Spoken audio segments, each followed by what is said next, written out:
Günaydın. Gül. Ayşe Hanım ham günaydın deydi. Gulxonim bugun nimalar video chiqararkan, nimalar qilarkan deb merak ediyor musunuz?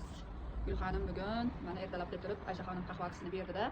Endi SPF suray, quyoshdan saqlovchi. Hozirgi endi qiladigan ishim pardalarni yuvib, oynaklarni artish. Bilasizlar, men unda ishlataman. Sizlar SPF qanaqa? SPF ishlatasizlar qanaqa firmanikini? Men shunda ishlataman. Hozir endi SPF surmasak bo'lmaydi bundan buyog'iga. Qani ishimizni boshladik. TikTokga qanaqa ideya qilsam bo'lar ekan deysizlar. Mana sizlarga ideya. Ayollarga juda ham ideya ko'p, erkaklarga ham. Sochini taraymiz.